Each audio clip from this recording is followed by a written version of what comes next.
नमस्कार दोस्तों, एक बार फिर से आपको आपके इस यूट्यूब चैनल में आपका स्वागत है। अगर आप इस चैनल के में नए हैं तो कृपया इस चैनल को सब्सक्राइब कर दें, बेल आइकॉन नोटिफिकेशन पर क्लिक कर दें, वीडियो को लाइक एंड शेयर कर दें ताकि समय-समय पर आपके समक्ष और भी बेहतरीन वीडियोस बनाने का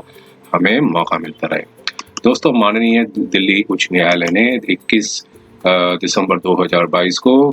कुछ जजमेंट्स प्रोनाउंस की हैं और इसमें से एक जजमेंट जो है वो एक सिविल सूट ओरिजिनल साइट 1086 और 2013 का है। ये एक ऑर्डर 39 रूल 2A जो कंटेम्प्ट पिटीशन है उससे संबंधित है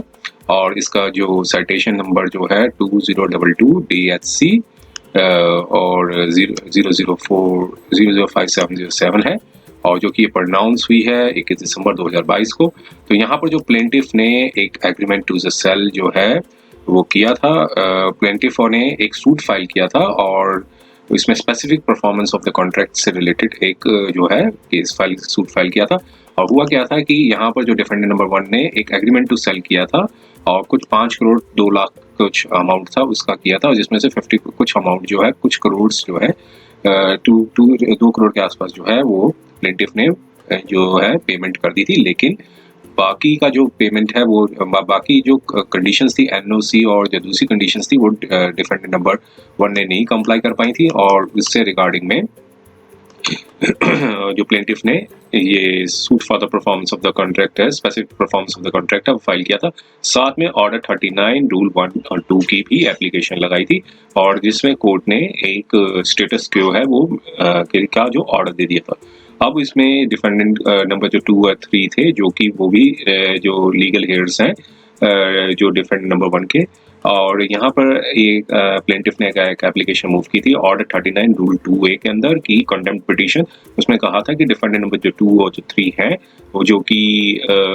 डिफेंडेंट नंबर 1 के जो लीगल हेयर्स हैं क्योंकि उनका जो सन है और जो डिफेंडेंट नंबर 2 और 3 है उनके भी आगे के जो सन है मतलब जो लीगल हेयर्स हैं उन्होंने कॉनिबाइंस करके एक प्रॉपर्टी को थर्ड पार्टी के साथ बेचने की कोशिश कर रहे हैं, ऐसा जो है एप्लीकेशन में लगाया था। चूंकि जो डिसीज नंबर 1 है और जो सॉरी जो डिफेंडेंट नंबर 1 है जो कि उनकी जो डेथ हो चुकी थी और चूंकि जो उनके जो सन है वो भी उनको भी पार्टी बनाया गया था, वो भी एक्सपायर्ड हो गए थे, लेकिन कोर्ट ने पाया कि यहाँ पर कोई इस तरह की अवर्मेंट्स नहीं है जिससे लगे कि डिफेंडेंट नंबर 2 और 3 जो हैं जो कि उनके फादर के साथ उन्होंने कुछ एग्रीमेंट टू द सेल करने की कोशिश की है और थर्ड पार्टीज के पास बेचने की कोशिश की है। एग्रीमेंट जो है उससे फादर के साथ था, तो इसलिए ऑर्डर 39 रूल 2A की जो एप्लीकेशन है उसको खारिज कर दिया। तो आइए देखते हैं, थोड़ा सा फैक्ट्स पर डिटेल में जाते हैं। इसमें यही था कि एप्लीकेशन जो है 39 2A read with section 151 of civil procedure code में फाइल की गई थी और यहाँ पर प्लेंटिफ ने कंटेम्प्ट पिटीशन जो है इनिशिएट करने की जो डिमांड की थी और डिफेंडेंट नंबर 2 और defendant number 3 through her mother जो कि सूट प्रॉपर्टी है, तो ताकि जो safeguards right and interest of plaintiff के अगेंस्ट द डिफेंडेंट है जो कि वायलेशन किया गया स्टेटस क्यो और ऑर्डर आया हुआ था 5/8/2013 को। फैक्ट्स ये थे कि एक जो डिफेंडेंट है वो मैरिड थी और उनके 2 चिल्ड्रन थे और टू चिल्ड्रन बॉर्न हुए थे और एक सन और एक डॉटर। फिर उनकी जो फर्स्ट हस्बैंड की जो डेथ हो गई थी, फिर उसके बाद जो लेडी ने जो है मैरिज की थी, फिर उनके बाद भी आगे भी सिबलिंग्स हुए थे और जो डिफेंडेंट नंबर 1 है उनको इम्प्लीड किया गया था, जो उनकी पहली डॉटर थी। फिर बाकी सब फैक्ट्स हैं उनके और फिर जो कि यहाँ बताया गया कि जो सेकंड हस्बैंड थे वो ऑनर हैं कुछ प्रॉपर्टीज के, सो ये सब उनके जो फैक्ट्स हैं। और इस यहाँ पर थोड़ा सा लीगल इशू ये आता है कि 12/11/2020 को एक एग्रीमेंट टू सेल किया गया था for the total consideration plaintiff के साथ। जो डिफेंडेंट नंबर 1 है उन्होंने किया था और कंसिडरेशन थी 5 करोड़ 2 लाख का और जो उनकी डॉटर है वो विटनेस रही थी। फिर एमओयू जो है एग्जीक्यूट किया गया था जिसमें 3 लाख कैश पे और कुछ अमाउंट जो है चेक से दिया गया था और फिर इसके बाद प्लेंटिफ ने टाइम पे पेमेंट करते रहे और 2.75 करोड़ जो है सेल कंसिडरेशन में दे दिया गया था और डिफेंडेंट ने अंडरटेक किया था कि वो एनओसी लेंगे कॉम्पिटेंट अथॉरिटी से और एग्जीक्यूट करेंगे सेल डीड को, लेकिन एक वन आफ्टर अनदर रीजन और उसके बाद सेल डीड नहीं एग्जीक्यूट कर पाई। फिर इसलिए प्लेंटिफ ने स्पेसिफिक परफॉर्मेंस जो है सूट फाइल किया। परमानेंट इंजंक्शन भी मांगा, रिस्ट्रेन किया डिफेंडेंट से कि अटॉर्नीज और रिप्रेजेंटेटिव जो है थर्ड पार्टी इंटरेस्ट ना क्रिएट करें पोजेशन ऑफ द प्रॉपर्टी। और उसके बाद जो डिफेंडेंट है जो कि अब उनकी डेथ हो गई है वो अपीयर्ड हुई थी सूट में, और एड इंटरिम जो है वो ऑर्डर पास हुआ था ऑर्डर 39 रूल 1 एंड 2 के अंदर। और जो कि पोर्शन है रेलेवेंट पार्ट्स ऑफ पोर्टल वो ये बता रहा है दिया है। और उसके बाद जो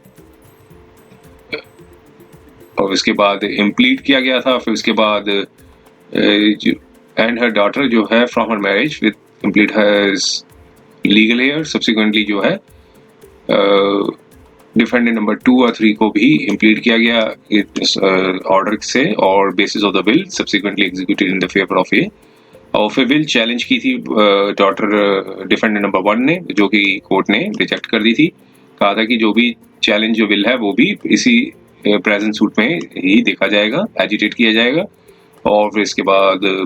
प्लेंटिफ की नॉलेज में आया कि डिफेंडेंट नंबर 2 और 3 जो हैं वो फादर के साथ जो है इलीगल और कंटेंटियस एक्ट जो है selling and disposing of this property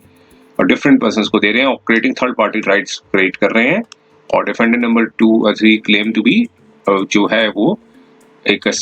disobedience कर रहे हैं इंजंक्शन जो आया था। और प्लेंटिफ ने इंक्वायरी की थी लोकल प्रॉपर्टी डीलर से और ये पाया कि जिसमें जो फादर है डिफेंडेंट नंबर 2 और 3 के वो एक एब्सोल्यूट ऑनर क्रिएट कर रहे हैं और लेकिन जीपीओ एग्जीक्यूट किया है जीपीए के थ्रू और 2 सेपरेट एग्रीमेंट टू सेल्स जो है इतने इतने अमाउंट्स के बेच में मतलब किया है उन्होंने। और प्लेंटिफ ने फिर कहा कि डिफेंडेंट नंबर 2 को पूरी नॉलेज है मैलिशियस एक्ट की और उनके फादर के साथ और वो भी थर्ड पार्टी राइट्स क्रिएट कर रहे हैं जो कि डिसोबीडियंस है ऑर्डर जो पास किया था 5/8/2013 को, जिससे डिप्राइव किया जा रहा है प्लेंटिफ और उनके लीगल राइट को ऑफ इट्स लीगल राइट। और इसके बाद ऑर्डर 1 एंड रूल 10 के अंदर भी इम्प्लीट किया गया था उनके फादर को, लेकिन उनके फादर की जो डेथ हो गई थी 19/4/2022 को और एप्लीकेशन जो है विड्रॉ कर ली गई थी। और एप्लीकेशन का रिप्लाई जरूर दिया था उनके फादर ने ऑर्डर 1 रूल 10 का और सारे एविडेंस को डिनाइड किया गया था, लेकिन डिफेंडेंट नंबर 2 और 3 ने कोई रिप्लाई नहीं दिया। सबमिशन हर्ड करने के बाद कोर्ट ने पाया कि ऑर्डर 39 रूल 2A क्या कहता है कि कोई भी breach of terms and condition होती है इंजंक्शन की तो लेकिन ब्रीच जो डिसोबीडियंस है वो विलफुल होना चाहिए। फिर दूसरी जजमेंट्स पर रियलाइज किया गया। कोर्ट ने कहा कि जो डिफरेंस बिटवीन जो होता है एक ऑर्डर 39 रूल 2A का सुप्रीम कोर्ट ने ऑब्जर्व किया था इस केस में Amazon com NB investment holding LLC वेल्सी फ्यूचर डिटेल्स। और यहाँ पर scope of order 39 rule 2A के बारे में बताया था कि जो डिफरेंस होता है बिटवीन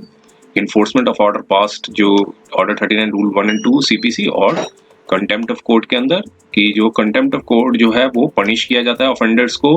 फाइन भी किया जाता है और जेल सेंटेंस भी दी जाती है या फिर दोनों। और 39 रूल 2A का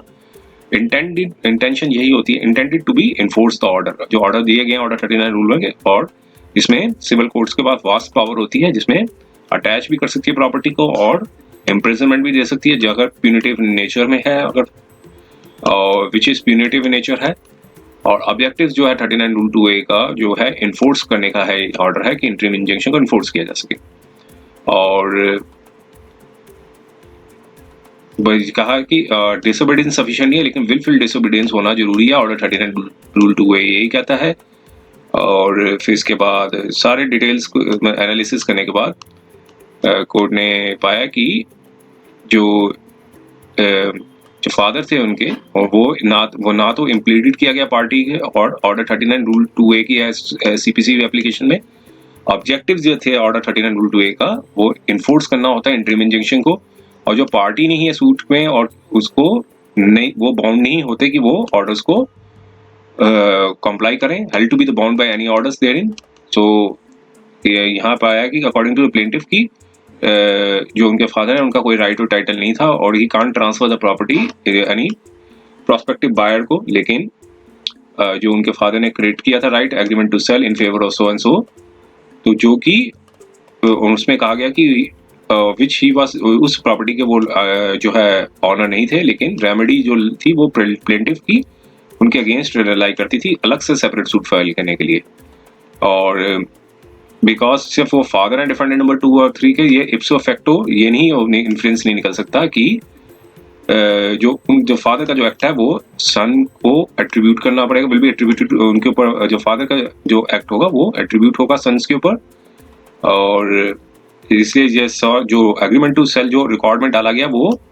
फादर के द्वारा डाला गया था, वो एग्रीमेंट टू सेल, और इसमें कहीं भी अवॉर्डमेंट नहीं थी, कोई भी स्पेसिफिक डिटेल नहीं बताई गई थी कि जो डिफेंडेंट नंबर 2 और 3 ने कॉन्निवाइंस विद दी प्लेंटिफ फादर के साथ जो है मतलब एक्शन मतलब कुछ एक्ट किया है बेचने का, कोई जो भी किया है, और कोई भी डिसोबीडियंस जो है वो शो नहीं कर सके कि स्टेटस को जो प्रेजेंट केस में